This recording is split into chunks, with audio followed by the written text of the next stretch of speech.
live. Yo, welcome back to episode 4, Poison Ivy Awareness Podcast. That's right, episode 4, Poison Ivy Awareness. Welcome back. Yeah, I'm really excited today. How about you? Yes, I'm extremely excited today. We have a special guest for you guys today. Very, very special.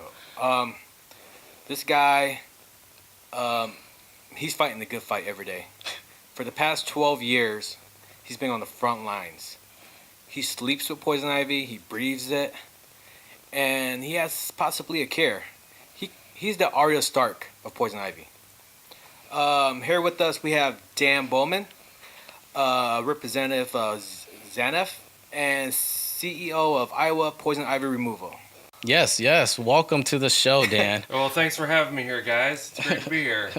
Glad I got a hold of you. We've been looking for a cure. We did not know this existed, or at least I did not know that this existed.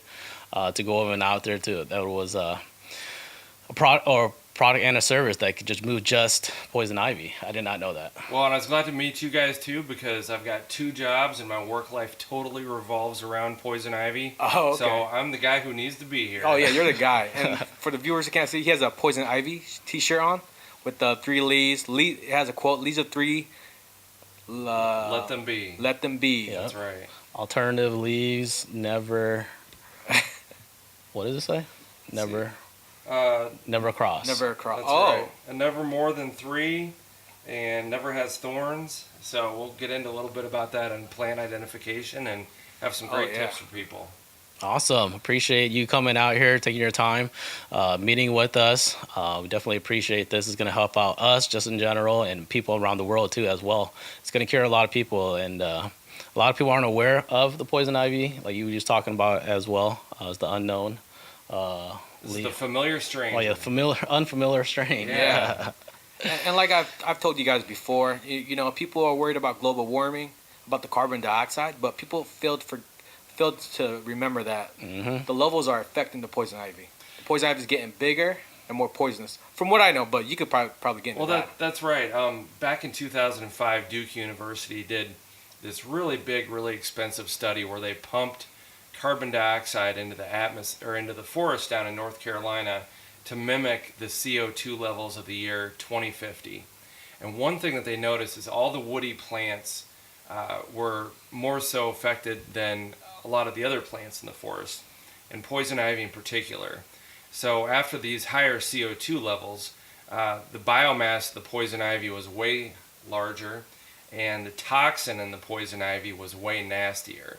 Wow. So the poison ivy that we have today is way worse than the 1950s, and the poison ivy of the future is going to be worse than it is now. So this is definitely a topic that people need to know about. Wow, so it could actually be a disaster then, because it's already very powerful right now. Like one pinch could like affect millions of people or something like that. Yeah, and it only takes about a billionth of a gram of the oil to give somebody a reaction. And yeah, I've seen statistics there that, you know, the amount of poison ivy oil that sits on the head of a pin is enough to give like 100 people a rash. What? So it's very potent stuff, and it's going to get worse. Man, that's powerful. Yeah. I've never heard anyone talk about it really. No. I think we should, because so say 50 years, if we don't do nothing about it, we could just have a forest of giant poison ivy. It's definitely something that is not going to get better. And poison ivy thrives in landscapes that have been disturbed by humans. Poison ivy really likes edge habitat. So as we cut down more forests and make more roadsides, we're making an ecosystem that poison ivy does even better than it was before, so to speak. Oh wow, that's crazy. So, from let's say the last 10 years or whatever, how far did you say that it's extremely grown, over just populated over through like the map or whatever you said? Like how much has it grown, the popularity of, or the leaf in general? How fast has it grown? Like is it growing more than we can take at removal, or is it? Well, or is it? You know, I wouldn't control of it, I guess. Oh, yeah. okay. Well, you know, I talk to people older folks who've been around for decades, and they see an area in the town they've always lived in or on the edge of the forest, and it's just covered in poison ivy. Oh man, and that's scary. They're like, it didn't used to be that way. But according to the American Academy of Dermatology, every year about 50 million Americans will get a case of poison ivy, and that's like 1 in 6. So that's a lot of people. Wow. And 85% of our population is sensitive to this poison ivy toxin. There's only 15% that are immune. So this is something that affects just about everybody and something that everybody needs to know about. What about you? Does it affect you like the rest of us are?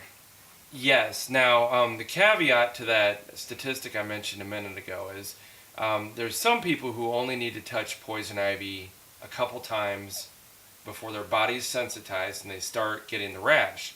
And those are the people who start getting it when they're a kid. Now, there's other people who might need to touch it 300 times. But the 301st time gets them and their body's sensitized. And once you get it the rest of your life. So just because you haven't had a reaction or a rash now doesn't mean that you won't get it in the future. And I talk to people who are 55, 60 years old getting their first case of poison ivy. Oh wow, yeah. So yeah, that was one of the questions I was gonna ask. Like, cause I have a friend, he says that he can't get poison ivy and stuff like that, and I kind of believe him because he has never got it, and he goes fishing and stuff all the time. He just can't touches it and never gets it, And then we went out there and we got it the same day, Yeah, but like Dan was saying, he might have to touch it a few times. Oh yeah, and that's what I'm saying. Get I it. just Yeah, I just that's learned crazy. something new that he's not really prone to it. He could eventually get it eventually, Yeah. Yeah, and those people who try and like act macho and rip it out with their bare hands, I Yeah, think you just got that much closer to getting your first reaction. that's crazy. So yeah, that's one of the questions that I wanted to get into. So it's almost like it breaks down your armor little by little. Like if you keep testing it, you're gonna get it. That's right. Oh, so it's breaking down your shield every time. Would you say your shield is going down? That's a great analogy. You get a little bit more, a little bit closer. Your immunity goes away, and you get more sensitive. Oh man, because your body's fighting it without his body's probably fighting it, but it's not getting the reaction that most people get. But it's slowly breaking down his immune system towards it. Yeah, and that's something we can talk about here. Is what goes on in your body when you get the reaction. Yeah, because I feel like I'm very sensitive to it. I think I got like some autoimmune issues, so I'm not. I think my body like attacks things like right away if there thinks there's like a intruder. So I wonder if there's like people like me are really more prone to it. Well, you really hit the nail on the head of how the reaction happens. It is an autoimmune reaction. So when you touch poison ivy, the plant has this oil that's absorbed into your skin, which is called urushiol. And as that oil is absorbed down through your skin, the oil molecules bond or lock onto your skin cells. That's crazy. And basically what happens is your immune system, your white blood cells, think that poison ivy toxin is an invader, like a bacteria. So wherever that poison ivy oil absorbed into your skin, all of your white blood cells rush into that area to try and kill off this invader. But the problem is this invader, this urushiol, is attached to your skin cells. So what happens is your own immune system is trying to kill off your own skin. And that's where all the itching and redness and blisters and reaction and misery comes from. It's your body trying to kill off your own skin because there's this poison ivy toxin attached to it. So the actual chemical urushiol, it's not actually poisonous to us. If our body didn't have a reaction, we'd be fine just touching it. Absolutely. Oh, wow. It's completely harmless. It's our immune system that's having an overreaction to it. And people who get, one positive thing I use to try and cheer people up sometimes who get bad poison ivy over and over again is people get really bad poison ivy reactions, have supercharged immune systems. They usually rarely get sick. They have longevity in their family. They don't have cancer in their family. But their supercharged immune systems way overreact to this poison ivy toxin. So again, it's your body overreacting to this otherwise harmless substance. And that oil that puffs up or whatever, what have you. So when I had it, it pops up. It's like a blister or whatever, and I just pop it.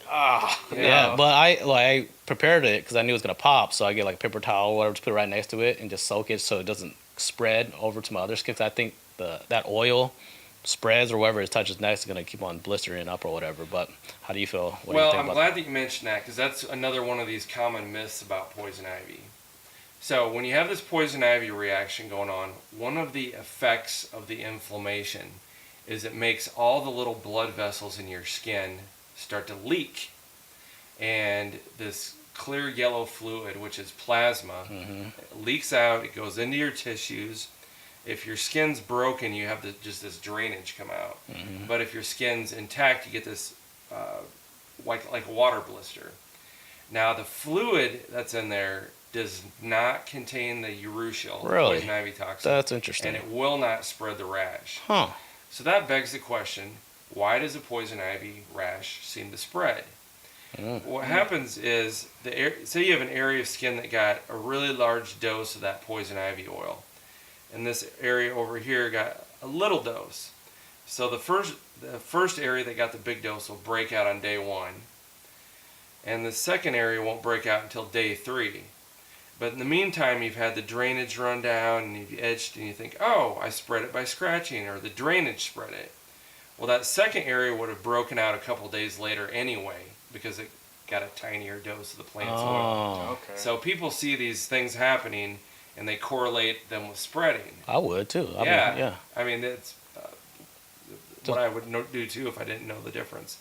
Now, the other way that poison ivy spreads, and this is important, is if it's hot outside and your pores are open, or you have a scratch or a mosquito bite or something like that, the plant's oil, instead of just being absorbed into your skin, it penetrates so deeply that it gets into your bloodstream. Wow. And then those oil molecules from the poison ivy circulate internally throughout your body, and it just pops up all over your body. What? Eventually, it just pops up through your skin all over the place because your That's blood. crazy. So, That's scary. so how far does blood goes through your whole body? So it could go through your brain. Well, there's actually this, and I have a background in nursing. That's kind of how I know this stuff. There's this thing called the blood-brain barrier.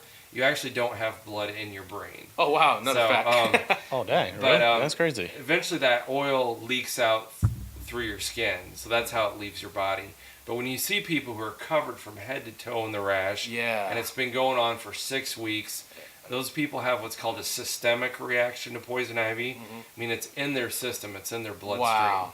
And that's when somebody definitely wants to go to the doctor and get some prednisone or prescription steroid therapy going. That's what happened to me in high school. Oh, really? It was all over my body, and I feel like it was there for like 2 months.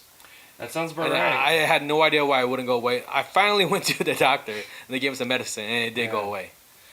Yeah, that's miserable. And one way that people get that's probably the worst case scenario, is when you burn poison ivy, like in a campfire or a wildfire, and that oil goes up in the smoke. Wow. And wherever it hits your body, you get a rash.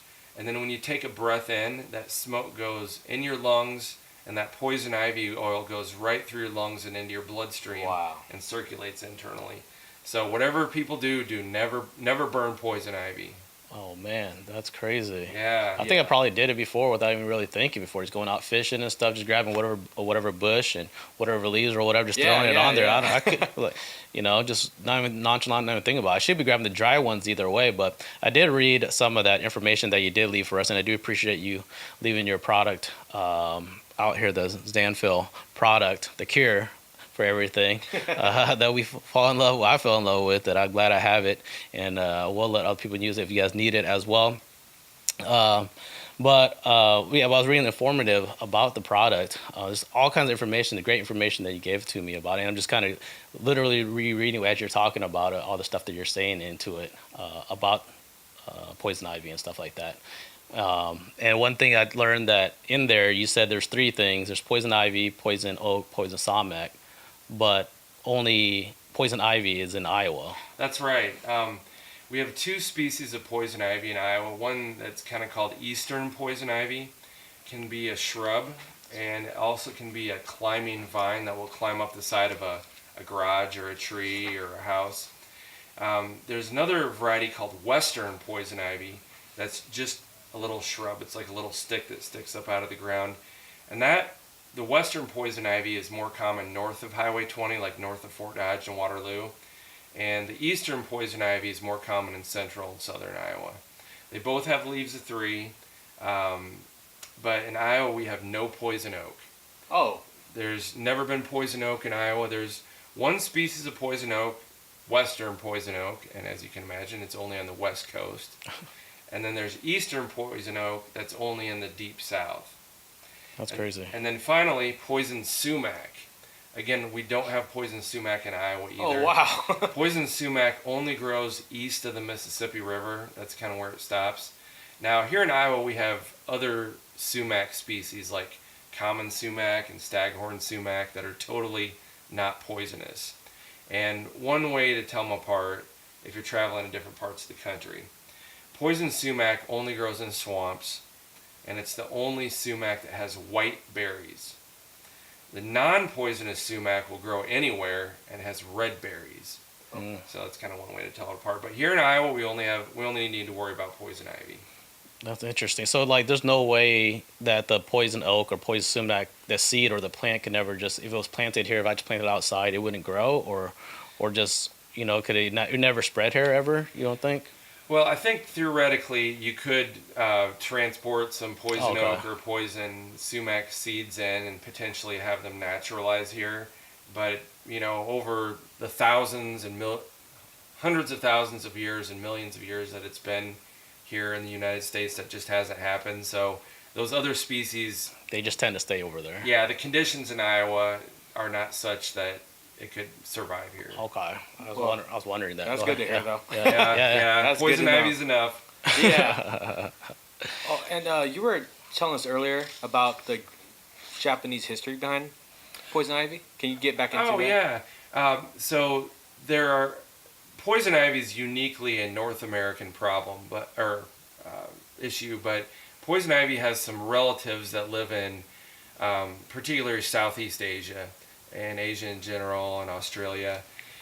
And the oil that's in poison ivy and its Asian relatives was first isolated and named by a Japanese scientist, and he called it urushiol.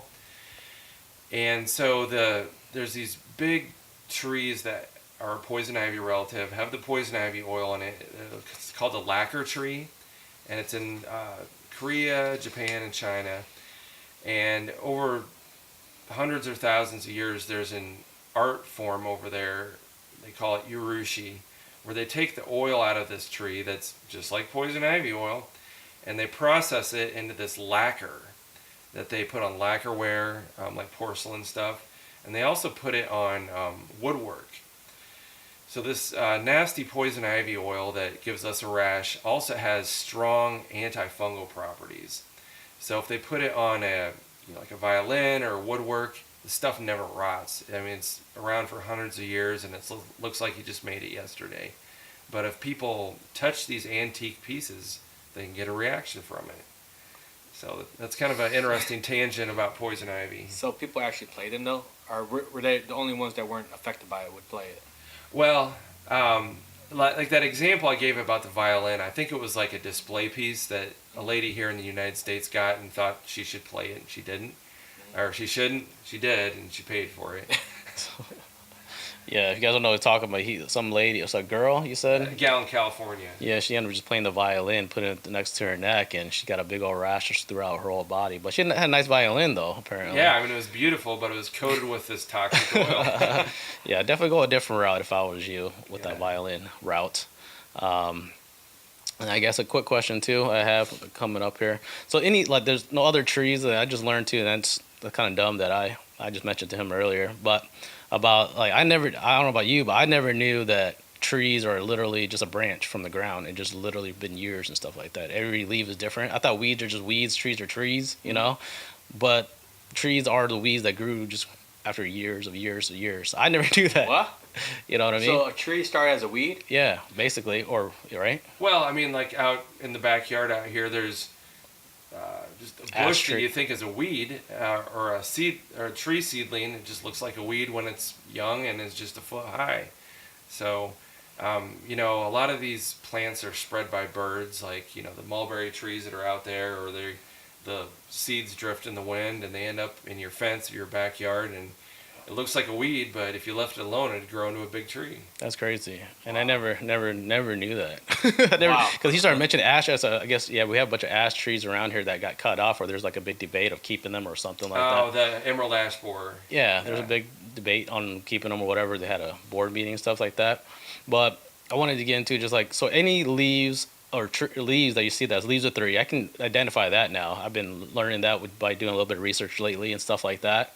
So any leaves of three just in general are poison ivy, or would you say there are leaves of three that are not obviously poison ivy as well? But Correct. So there's an old phrase that's been around for about 110 years. Leaves of three, let it be. In other Right. words, if you see leaves of three, leave it alone because it could be poison ivy. Hmm. Now there's lots of other plants that have leaves of three oh, there is. that are not poisonous. One that you see growing along with poison ivy is like a wild raspberry plant. Yeah. Delicious fruit. It's not poisonous. But I'm glad you brought that up because there's a couple ways to tell poison ivy leaves of three.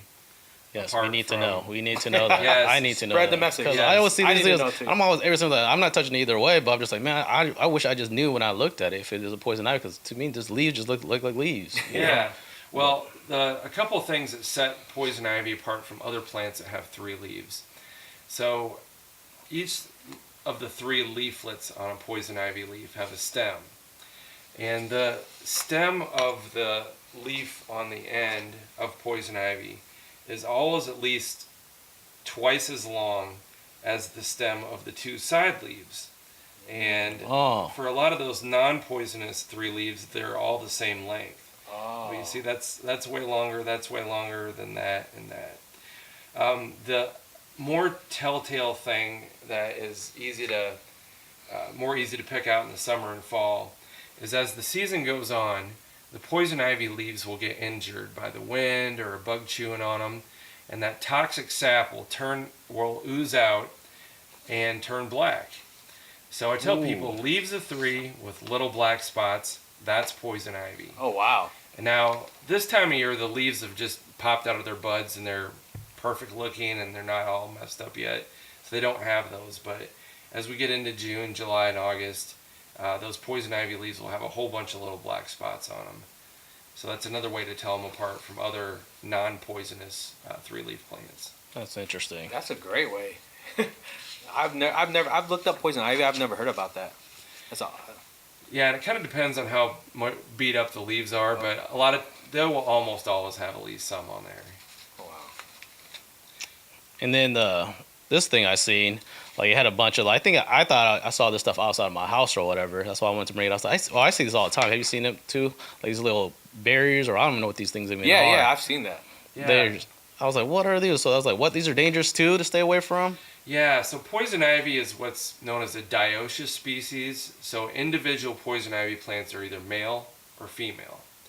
And in another couple weeks, they'll both get flowers on them. But the female flowers will produce these berries that have seeds on them. And they'll start out as green, and then they'll eventually turn white as the season goes on. And this kind of goes into how these plants are spread.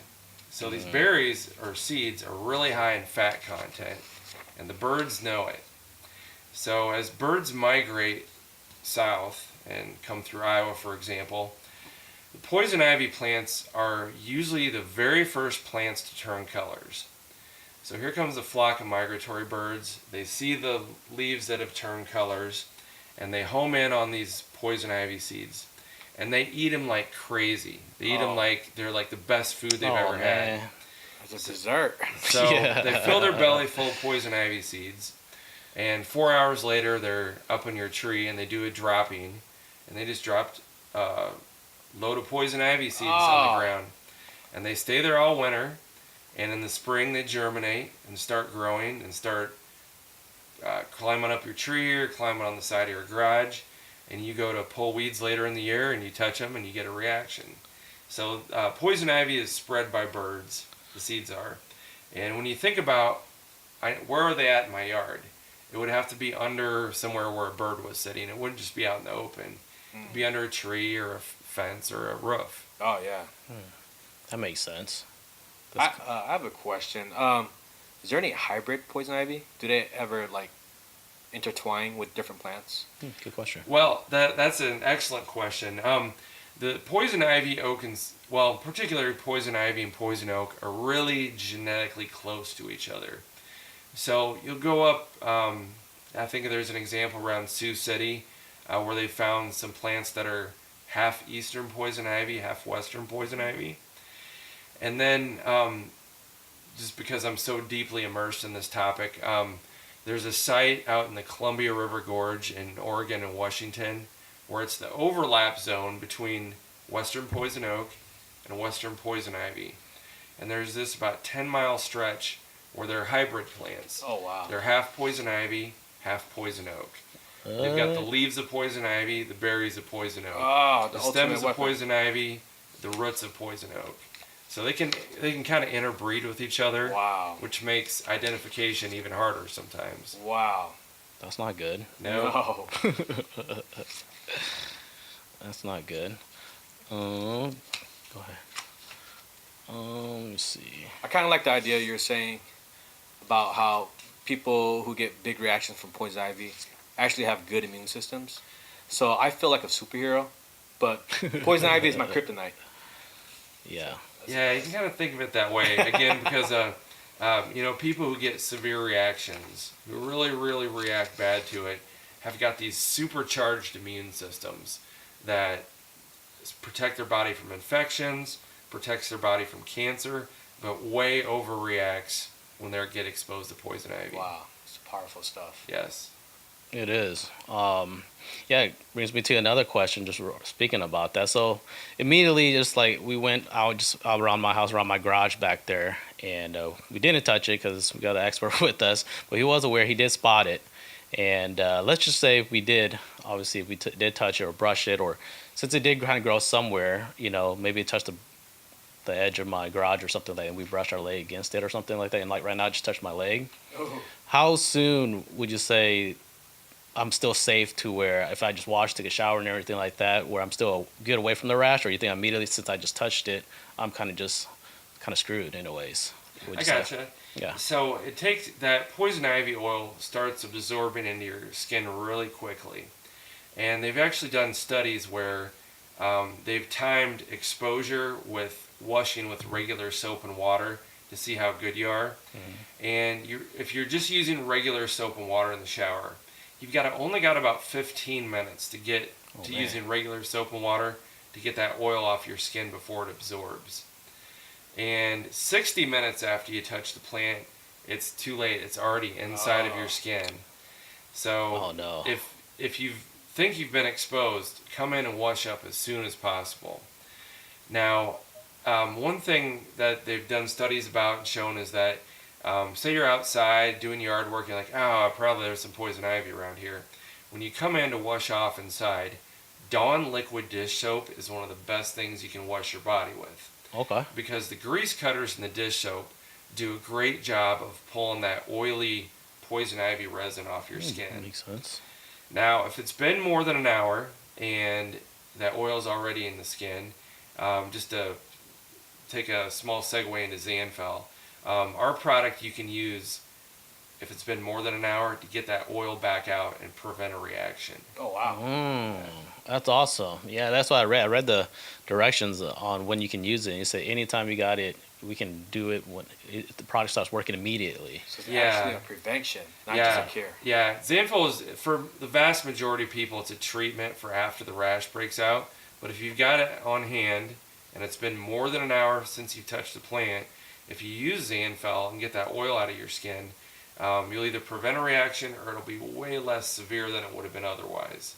That's awesome. Now, can I just rub this stuff all over me before I go in the woods? Would that help prevent it? That's a good question. It's not a preventative, and there's a couple products out there that are kind of like pre-exposure products. One's Ivy Block, and the other one there's an IVX pre-contact wipe that it kind of puts a barrier on your skin. But I think the best preventative is know what the plants look like and avoid them if you can. Yeah. Definitely. That's what I would do. I don't want to end up looking like the pictures. Like this again. It was horrible, man. Like, people don't understand me when I had it. Like, I tell my family I'm not hanging out with nobody anymore, not talking to nobody, and they're like, just come on over to the birthday parties. We're not worried about poison ivy. He's like, no, I'm not Yeah. gonna give that to you. I'm not gonna do that to the kids. I'm not gonna do that to you. Yeah. I'm staying home. Well, and that kind of speaks to another big myth that's out there. It's a myth that poison ivy is contagious. It is 100% not contagious. So when people get poison ivy, they don't have to worry about giving it to their kids or not Really? being able to hug their wife or whatever. Really? Again, an hour after exposure, that oil is inside of your skin. So if you've got poison ivy rash on your arm, I can rub my arm on your arm, and I'm not going to get poison ivy from you. Oh, Yeah. because your body's absorbed off already. Yeah, it's Within after an hour. already down inside of your skin. Okay. So That's interesting. I had somebody actually do that to me like a while back when she had it, and I was like, "What is it?" Well, she was wrapped up in like some kind of wrap, and she's like, "I got poison ivy." I was like, "Oh my gosh!" Like, stay away from me, Like, I was gonna give her a hug or whatever. She's like, "No, you can't. It's not contagious." Or she started rubbing me. I was like, "No, that's not funny, Yeah. That's kind of messed up." Luckily, I did not get it, but I just kind of like paranoid every single time somebody has it. I'd rather I am. just stay away from it. yeah, and when you have poison ivy, it's kind of unfortunate. People treat you like a leper. But, You're very isolated. yeah, and it doesn't necessarily need to be that way, but I understand why people feel that way. And like these nasty rash pictures we've got here. One point is the rash can look different on different people at different times. I mean, this kid here has a crusty red rash on his nose and real dramatic swelling around his eyelids. Oh gosh. The gal, there's a picture of a gal's wrists that are broke out. Oh. Sometimes you have these big fluid-filled blisters. Sometimes you have small blisters. Sometimes you have no blisters, but it's always a severely itchy red rash. Yeah. Do you recommend, like, 'cause I popped because that fluid, like, should you leave the fluid in there or should you get rid of the fluid? Well, What would you say? so normally any healthcare professional will say, never pop a blister because then it opens up your skin to infection. However, some of the dermatologists that we've worked with have shown us that if you have an itchy rash caused by anything that has blisters, if you pop and drain the blisters, that in and of itself will decrease the itching level. And in the case of Zanfel, when we talked to it, if you break the blisters while you're doing the treatment, it's no big deal, and that fluid will not spread the rash. Okay. Awesome. Yeah, I definitely felt whenever time I popped it, it's like I felt such a relief. Like it's not itching no more. Just like you just Yeah. mentioned right there, it's like I'm getting rid of all the like. I thought in my head, without the knowledge that I got today, it was that it was getting rid of all that oil, the nasty oil or whatever, and I was just getting rid of it. That's why I was barely touching that oil too. The paper towel, getting rid of the trash, wearing gloves and everything like that. Just really being preventative and washing it too, obviously. And then I even get rid of. That's kind of runs into when. I buy like 10, 20 loofahs. I just whenever I take a shower and stuff, I just use a brand new loofah every single time. I never reuse the loofah. Okay. But my next question is, could I reuse it if I needed to for some Yes. reason? Oh god. Yes, it's Yeah. just not contagious. Oh. Yeah, again, that oil's in your skin, so you don't have to worry. Like, there's some Plus people spreading who it. Okay. wash their bedding every day and wash their Yeah. towels. That's every what I day. did. That's what I And, did too. and that's a lot of extra work that you don't need to do. I would lay still at night and not move because I was afraid I would like spread it by like itching it by accident. Yeah. That's what I did every single day. I just laid in one spot in one bed for a whole day and just Yeah. watched YouTube or whatever. It's like, all right, I'm sitting here for like a week or two. That's what I did. Yeah. Now, one thing I thought of when we passed the slide earlier that remembering that it takes about 60 minutes for that oil to completely absorb into your skin. If you've got some of it on your hand and you don't know it, and then you wipe some sweat off your face, scratch your stomach, use the restroom, Yeah. that oil can get spread to some other areas of your body. So a lot of times when people are like, how did it get on my stomach? It was transferred there before it absorbed into your hand. Yeah. I think I've had it on the palms of my hand before, or my fingers. I'm just feeling itchy right now, to be honest. I didn't even know that could happen, but I remember having it, and it was like the worst feeling ever. Oh man. Yeah, and Wash your hands immediately, dude. The skin on your hand is the thickest skin in your body, so if it gets through there and causes a reaction, you had a big exposure. Oh, yeah. Man, we were walking through the woods. Yeah. Oh. Yeah. Those are those days. Yeah, I never forget those. I had it twice. Yeah, twice. Poison ivy twice in my life. Kind of the most saddest days of my life, to be honest. But I mean, I lived through it, fought through it, and did all the routines. Just Man, just it's very, very. It changes your life. I think it sets It you does. back a lot. Like you don't feel like doing anything. yeah. Like there's even what workers' comp for it. Like Oh, wow. right? I I don't know. know. Yeah, and it's forestry workers, DNR workers, and what you guys just said, you hit the nail on the head. It really destroys your quality of life, Yeah. and that's where if you know some good treatments, you can get out of that slump. Yeah, it's crazy how these myths and have lasted so long, even though people like you have been telling people. So I think this podcast is good. We're gonna change that. Yeah, Absolutely. definitely. We're gonna improve people's lives. Yeah, definitely. It needs to be told too. Like you guys just mentioned earlier, how big it's growing, how big it's spreading, and stuff like Yeah. that. And the climate's getting worse, and people aren't really aware of it. Like we always just kind of not really made a joke of it. We were kind of serious at the same time. Yeah. Of this podcast, the poison ivy awareness. Like I don't know how long ago was that. We were like, man, we need to start making T-shirts just saying poison ivy Yeah, awareness and yeah. like, just spread it around. Like people would, Yeah. like might laugh about it, but hey, dude, it is kind of serious. You know, saying Yeah. you ever had poison ivy before? You know? Yeah, we're definitely gonna send you a T-shirt, Dan. Yeah, Good. we're working I'm on all it. about A few of them. We're working on it. Like I said, we just started off, so we're working on getting some gear and stuff, and we want to spread the word. And that definitely we want to spread this too, Zanfil as well. Yeah. That there's a cure or treatment out there for you that can be immediately treated for you whenever you, whether you just exposed to it or a day or two or a week or something. It works immediately, effectively compared to other products out there. Yeah, so I'm the registered nurse who works at Zanfeld Laboratories, and we're the manufacturer of Zanfeld Poison Ivy, Oak, and Sumac Wash. It's an over-the-counter product that you can pick up at your local pharmacy. Walmart and too, I've seen. Walmart, yeah. Hy-Vee, Walgreens, CVS, and a lot of independent That's amazing. drugstores, Yeah, Amazon. That's awesome. And it's a topical surfactant wash. So it's a mixture of soaps that when you activate them with water and do a 3-minute scrubbing with them over the rash, Wow. Okay. during the time that you're scrubbing, the Zanfel breaks the bond between the oil in your skin, pulls that poison ivy oil up out of the layers of your skin. It goes into the Zanfel where it's totally inactivated, Wow. and then you rinse it off with water. Now, when people think of poison ivy treatment, what automatically pops into their head is calamine lotion, Benadryl, and steroid cream. And all those treatments do is shut off the itching for about a half hour. Yeah. And they wear off. So instead of just treating the symptoms, Zanfel gets rid of the cause of the problem, which Wow. is that oil that's in your skin. And by getting rid of that oil, you get complete itch relief. And then again, because that oil's gone from your skin, your body, your immune system doesn't have anything left to attack, and you can immediately start healing up. If you got an average mild to moderate case of poison ivy, one application of Zanfel on each area will totally stop the itching, and usually the next day about 75% of the rash is gone. Wow. So it works really quickly. You can sleep at night without itching. Your quality of life isn't not so good anymore. Wow. And then unless you have a super severe case, by using Zanfel, then you don't have to pay a copay and get put on big time prescription steroids Yeah. that have some nasty side effects.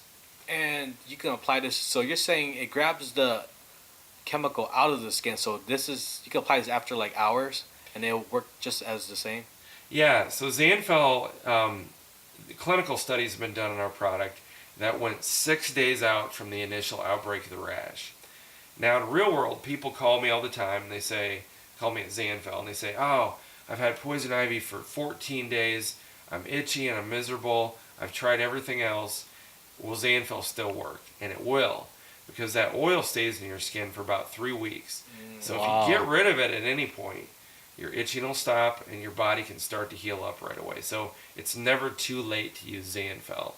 Wow. And as we were touching on earlier, if you come in from being outside and you're really suspicious that you were exposed, go ahead and do a Zanfel washing on that area, and you either won't get a reaction or it'll be way less severe. That's awesome. Wow. I'm loading up. I'm gonna load up on this stuff. Seriously. And I guess on to the next topic about what I wrote down here, just dead poison ivy plants are no longer toxic. And that's another myth. Yeah, it is. So my I'll put on my other hat where I'm the owner of Iowa Poison Ivy Removal, and what I encounter every now and again is a homeowner will have poison ivy in their yard.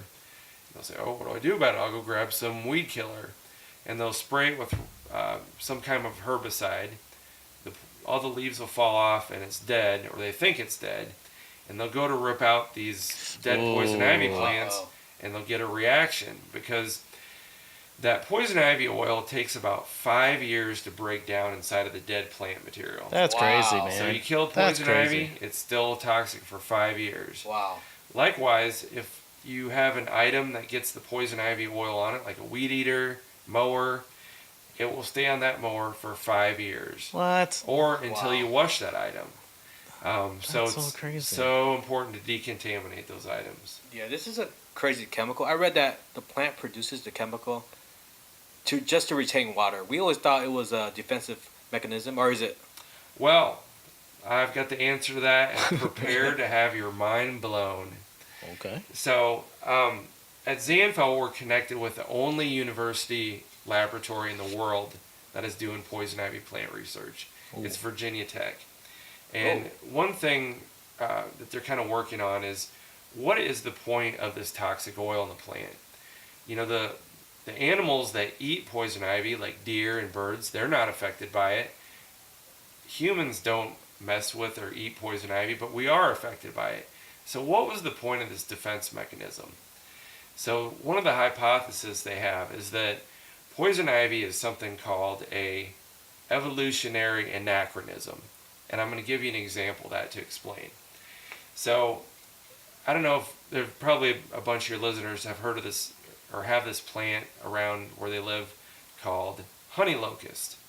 Now, you've got a locust tree out back, but these honey locust trees, which are pretty common in Des Moines around rivers and streams, have got these huge thorns on them. And they go about 20 feet up the tree. What's the point of these thorns? Well, like poison ivy, these honey locust trees have been around in America for millions of years. So back during the Ice Age, there was woolly mammoths and mastodons and all these big animals that were knocking down trees to eat them. So it developed these thorns. Well, now all these big animals are gone, and the tree still has these thorns. Okay. So the thinking is, this toxic chemical in the poison ivy was a defense mechanism against an animal, like an herbivore, that used to eat poison ivy. Oh. So the animal is no longer, it's extinct now, but this toxic chemical that used to affect this animal is still in the poison ivy, and it just so happens that humans are the only creatures on the planet that are affected by it. Wow. So it is a defense, or the hypothesis is it was once a defensive mechanism. Yes. And the property just stayed after. That's right. So that's still a hypothesis, and that's kind of deep, but that's Yeah. the scientific thinking at this time. Oh wow, there's so much to poison ivy. Yeah, we're learning a lot today. Yeah. Very, very a lot. And then another question I had: deadly? Can it be deadly? Ooh. The one time that poison ivy is deadly is when people burn it, because as I mentioned earlier, is that smoke is inhaled through your lungs, it goes straight into your bloodstream. But some people's respiratory tract will have a reaction to it, and your lungs fill up with fluid, your airway closes, and I think there's been at least a few examples in the medical literature of people literally dying from inhaling poison ivy smoke. Wow. Oh man. So again, never burn poison ivy. So basically that's really the only way is just basically from burning and inhaling it in through your body. Yep, that's the only way it'll kill you. Okay. How Yeah. didn't Native Americans and Indian tribes used to use poison ivy as a medicine? Like how did they use that as a medicine? Yeah, there's a number of examples in the history of them doing that, where like somebody would have some kind of skin lesion, like some kind of weird, maybe pre-skin cancer or some kind of rash, and they'd apply poison ivy to it, and it would draw in the immune system and bubble up and resolve this skin issue that they previously had. Oh wow. During the like 17 and 1800s, physicians did a lot of experimentation with that. We don't have any purposeful poison ivy medicines right now, so it wasn't really something that took off. But people did tinker with that over the years. Yeah, I wonder now in today's age, since we can mess with genetics, if we could like take out certain properties that'll make you itch, and but keep the properties that will help heal. Who knows? But Oh. I can't see people want to mess with poison ivy too much. Well, think about this. You know, your immune system hones in and attacks poison ivy. Okay. Just think if you could impregnate or some way inject this poison ivy oil into skin cancer or a tumor and have your immune system Wow. kill off the cancer instead of taking chemotherapy. Wow. I've been contacted by a Whoa. number of physicians Wow. who are interested in working on that. That sounds like a breakthrough. That's a cure to cancer. I was gonna say that. That sounds like a cure to cancer there. If somebody could, if the research was done and there, I think the potential's there to, Oh. you know, go that direction. Yeah, we need funding. I guess it'd be kind of hard to have people fund it just because the name and stuff associated with poison ivy. But that seems like what do you do when you have cancer? What's the treatment called? Chemo. Chemotherapy or radiation. They attack the cancer cells. So poison ivy could do exactly the same thing. Yeah, instead of giving you chemotherapy that, you know, affects your whole body, you can put this poison ivy antigen into one little specific area and kill off the cancer without, you know, your hair falling out and getting nauseated. Wow. All those other bad side effects with some current cancer treatments. And Wow. there's been no test, and no one's ever. It sounds like, you know, again, I've been contacted by a few physicians who are interested in going that route, but I haven't heard any follow-up that they've wanted to got actually. funding or, you know, were able to follow through with it. Why not though? Yeah. I mean, you know, we haven't found it yet. Yeah. Yep. So there's some answers that are out there. Yeah. So why not? I would say so. I'm all for it. Yeah. It's I'm just- off. Yeah. I guess they just need the funding. And Yeah, we'll definitely donate and collect some funds towards it.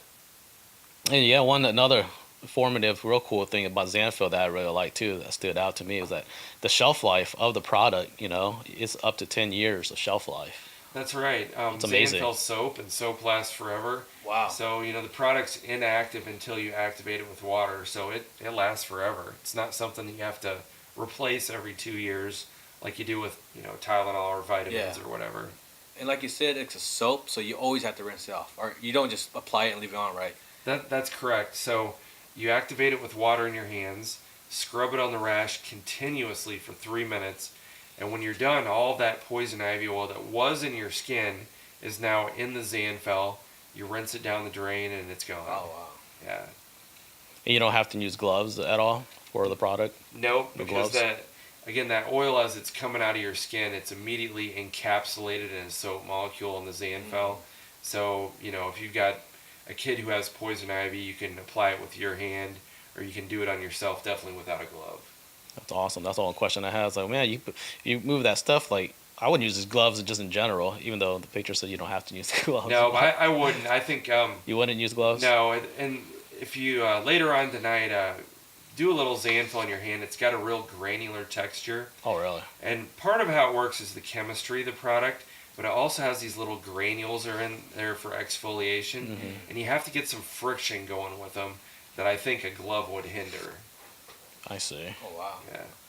How did Xanthil start? Like, who thought of this? Well, there's a gentleman from here in the Midwest who was a really bad poison ivy sufferer, and it'd be like May 31st, and he'd already had like 3 steroid shots, Oh wow. and his doctor said, you know, steroids have side effects. I just can't give you any more of it for a year. You just got to stay. You got to stay inside. And he just started mixing stuff up in his house and came out with this formula that works, and that's what we have today. That's awesome. So he started, 14 years ago? Or how long did it go? He started? Xanthil was started back in 1998. Wow. So it's been a little over 20 years. Oh, wow. And we just now know about this? Right, Why do we Yeah, with this category of products, there's almost no consumer advertising, yeah. and none So of I've the never seen this companies do product it. ever. And so where we at Xanthil with, you know, we only have 6 employees, so we Oh, try wow. and reach out through the healthcare providers who treat poison ivy patients and people who work outside in poison ivy a lot, like the landscaping industry, nursery goers, tree care guys, Boy Scouts, groups that are in it a lot. Yeah. I think it'd be good for fishermen because we got when we went fishing, Yeah. trying to get to that Yes. spot. Yeah. Yeah. That wasn't worth it. Yeah, I was like, yeah, we did catch some fish though, but he's like, no, dude. I don't remember the fish. Yeah. I just remember the poison ivy. Yeah. So forget the fish. We got poison. Yeah, I know. That kind of sucked. And though we didn't get it. Like my reaction didn't happen until like a day or two afterwards. And that's a good point. Yeah. The reaction to poison ivy is it's a delayed hypersensitivity reaction, meaning there's always a delay between when you touch the plant and when the rash breaks out, and that's usually 1 to 2 days. So if you're in the woods and touch a plant and start itching and getting pain immediately, that's not poison ivy. So there's a plant called stinging nettles. So when you touch a plant and get a reaction right away, it's that plant, not poison ivy. Mm. Oh. Really? Yeah. Okay. Kind of brings me to another question that I had because you put on here that other plants that cause skin reaction. I didn't even not know. I thought it was just poison ivy. But apparently, you just kind of mentioned the stinging nettles, giant hogweed, cow parsnip, water hemlock, a Queen Anne's lace, a wild parsnip. I was like, what is this? And luckily, of course, you put the slideshow and it has all the leaves back here. Yes. And these are all things I've seen outside fishing. I'm like, oh my gosh, I could be exposed to all this stuff. Not maybe Wow. just, it could not have just been poison ivy. It could have been all the stuff that could have gave me the skin reaction that I've gotten before. But I mean, it's always a poison ivy. But I mean, these can give me just as bad as a poison ivy, I guess I should say. Yeah, so poison ivy is definitely the most common, but the number 2 rash-causing plant in a lot of places in the U.S. is this wild parsnip. Oh. It is so invasive. If you drive around in the summer, you'll see all these yellow flower-looking Yeah, things I see those in all the ditch. time. Oh, I got it in my And- backyard. And that's Dude. Yeah, because they're developing like houses there, and so it's just covered in Yeah. it. covered in it. I've been spraying it with weed killer. Good. Oh. So this other group of plants that we're talking about here, including wild parsnip, when the juice from these plants get in your skin, and then your skin is exposed to sunlight, the UV light or sunlight activates the chemical that's in this plant, this group of plants. It's called psoralen, and what happens is you get a burn from inside of your skin, Ugh. and you get this burning, blistering reaction. Wow. Again, there's a delay. It shows up a couple days later. And where poison ivy is severely itchy, this is more of a burning, painful sensation. Okay. And in a way, I think it's worse than poison ivy because there's no specific treatment for it. Oh. With poison ivy, at least you have Xanthal and these other things. With this wild parsnip reaction, which is called phytophotodermatitis or plant light dermatitis, you have to stay out of the sun for a while because it gets worse. Wow. And then prescription steroids. And after you have this acute phase and that heals, your skin is discolored for like 2 years. Wow. So the wild parsnip and the Queen Anne's lace are very common. This giant hogweed one where it's like 15 feet tall, that's like in New York and Pennsylvania where that's most common. Oh yeah, I just put she's crazy because I want to Yeah. mention why if it's dangerous, why is she in Wow. there just taking a picture with it for? That is a very dangerous one. In fact, Wow. when the juice of this plant, if it gets in your eyes, you go blind. What? Wow. That's how bad that stuff is. She's crazy then. Well, that's Well, crazy. They do look like they could be perceived as really pretty flowers though too. Yeah. And, you know, it's an alien looking plant because it's so big, and this is an example of the problem when people bring plants into the U.S. that are from. This one's from Russia, Oh wow. and they're not meant to be here. And each one of these flowers has like 20,000 seeds on it. Wow. So they're just so invasive. So that's a problem with bringing in non-native species. Wow. So what got you into poison ivy? Well, I've been a nurse for 20 years, and I kind of got burned out with working in the hospital. And I'm a registered nurse, but I'm also kind of a plant geek. You know, I've always been into gardening and plant ecology. So this opportunity came along with Xanthal Laboratories, where it's kind of a combination of a passion and a profession. And then every year Xanthal sponsors this event called the Philadelphia Poison Ivy Conference. Oh, I looked there. I didn't know they sponsor that. Remember Oh. where I was talking about maybe we should go to one of those. Oh yeah. Yeah, You yeah. sent me. We I didn't. would love to have you join us out there. So it's people who, you know, either their work life is revolve around poison ivy, and all of the plant removal, poison ivy plant removal contractors are there every year. And then a few years ago, I was like, you know what? There's nobody in the state of doing poison ivy removal, and there's a big need for it. Yeah. So I started Iowa Poison Ivy Removal. Oh yeah. But if you guys ever want to be around or hang out with some folks for a couple days who are really into this topic, we'd love to have you join us. Oh, nice. Yeah, definitely. We'd love to interview all kinds of sources and get the word out there for you guys. Sure. For not just you guys, but just for life in general, Yeah. for everybody. You know, everybody needs to hear Oh, about yeah. this. Is there actually people who like grow this in their house? Like, No. like, are there people who like poison ivy? Like, What? yeah. That's Could you weird. see someone growing it? And I can see somebody, but yeah. The only example I've seen of that is what's it called where they make those miniature plants? Bonsai? Oh yeah, bonsai. Yeah. Yeah. These people again in Asia, they made these bonsai. There's a poison ivy. It's called Asian poison ivy, and they made a bonsai version of that. And Wow. people were like buying it and putting it in their house. Oh. I'm like, no thanks. I can think of a lot better plants to put in Wow. my house. Wow. It's like, how about a little bonsai tree? Come on. Yeah, they have some crazy stuff out there. Yeah. Can you get that on Amazon or what? I don't know. There's definitely here in the U.S. there's laws against transporting noxious weeds across state lines. Oh yeah. Which is a good idea. Yeah, invasive species. Yep. All right. Let me see. I think I got. There was one more question that I had, but what about like removal? Like you obviously handle that professionally and service that and stuff like that, and you're not scared. You're ready to attack it and destroy it. Absolutely. He's the Arya Stark. So what we do, because a lot of common herbicides are inadequate to kill off poison ivy. Again, a lot of times people will spray it and kill it, and then the dead poison ivy is still there, or they spray it and it's not strong enough to kill the plant. So what we do is we go in and dig out the root system of the plant and bag it up and haul it away. Wow. And in order to do that, we wear 3 pairs of gloves Oh, jeez. and then Tyvek sleeves. There's some people who do it who wear a full Tyvek suit, but we just wear the Tyvek sleeves. And the most important thing when you're out there, if it's a hot day, you can't wipe the sweat off the face with your hand because your hand's severely contaminated. Yeah. If you got a mosquito, you got to brush it off with your shoulder or a leaf or something, Wow. and not your hands. Wow. So you just, people handle radioactive waste as part of their job. Yeah. Poison ivy, if you know how to handle it, you can do it, Oh, but man. it takes some practice. Man, I'd wear an astronaut suit. Like I was on the moon. Yeah. I would not even mess with that at all, man. Yeah, that's some brave work you guys do, though. It's brave work, but it's needed. Yes. Yeah. We want people to be able to enjoy their yard Oh, and yeah. have their kids enjoy their yard without fear of 3 weeks of itchy misery. Oh, yeah. Let me see. You got any other?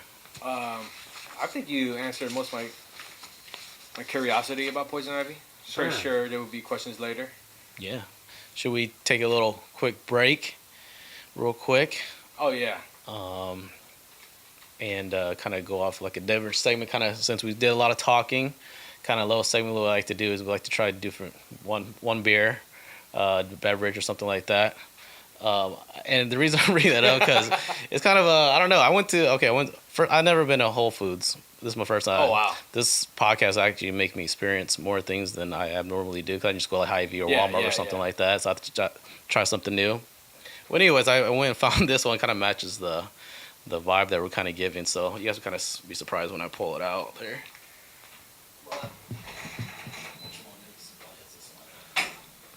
Is it the Ivy Bear? No, so I saw this one, and I was like, "What in the world? It's outdoor. Looks like a walleye fish or something like that." So it kind of goes with the outdoor theme. Yeah. It's a two-hearted. It's called Two-Hearted Ale.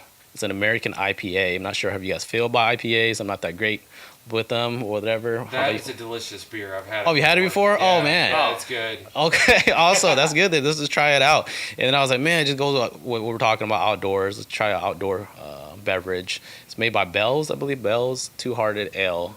And guess what percentage it is? It's high. Jet. Let's say 8. Oh, you're called 7%, man. Oh, that's pretty high for a Yeah, beer. so we split this up between us three of us. It's gonna be pretty much like a Bud Light, I would say. Yeah, so, yeah, You want you yeah. guys to give it a try? Yeah. Kind of celebrate, meeting together and finding the cure, Finding the cure. the remedy to cure all this poison ivy. man. Awareness to solve a lot of people's problems and a lot of people's lives, really. Yeah. Appreciate, like I said, really do appreciate you being here and helping us out and giving us research for us, for the fans, for the people out there that aren't aware or educated of this, of poison ivy, Sure, and one last thing I'll just say, we've got some great educational resources on the Zanfel website. So zanfel.com, we've got a whole educational page, and my job at Zanfel is poison ivy education. So we're always there as a resource, and I can be reached at customer service at zanfel.com. Awesome. Oh, nice. Yep. Make sure if you're interested in the product, give them a holler. Yeah, we'll leave the links down below of the product that we're mentioning right here, Zanfel, Yeah. where you can reach it, Amazon, Walmart, and And think about doing a giveaway. yes, definitely. So if you're suffering Yes, right now, DM us. DM us and we'll send you a T-shirt and a Zanfil kit. Yes, and you will be cured immediately. And you won't have all the problems that we kind of went through. We kind of did the suffering, the research for you guys. Well, Yeah. Zanfil actually did all the work and stuff like that. But we definitely, we're so glad that we actually started this podcast, because if we'd never started this podcast, I don't think we would ever did it. Well, If we never got poison ivy, we wouldn't have started this podcast. well, everybody's going to eventually Yeah. get it, pretty much, Yeah. 1 out of 6 people is Yeah. what the statistics say and stuff like that. Yeah. So, but I'm really glad we did, because I want to let people know, I want to let my family know and stuff like that, especially my nieces and nephews. I'm really worried about them catching in, because I don't know if a kid got it, how they're going to react, because they just constantly would itch That's themselves. scary. Yeah, and stuff, and like be paranoid. What is this? And freak out and stuff, Yeah. But even though, Yeah. Some kids have really bad allergies too, so oh yeah, it makes you really wonder how bad it would affect them. yeah. So, and Yeah. this product can be, I read that it's for women that are pregnant and stuff Yep, like it's that. safe for kids. It has no side effects. You can use it anywhere on the body, and it's an alternative to having to go on prescription steroids. And if you put kids on steroids, they get crazy. Yeah. They're hyper. They can't sleep at night. They're itching. They're miserable. And if you can just do one Zanfil application and treat it that way, that's usually a good thing. All right, you guys want to go ahead and Yeah. try out this Hell yeah. Cheers. Cheers. American IPA. Cheers to a new beginning, to Zanfil, and to cure the poison ivy. Wash the itch away.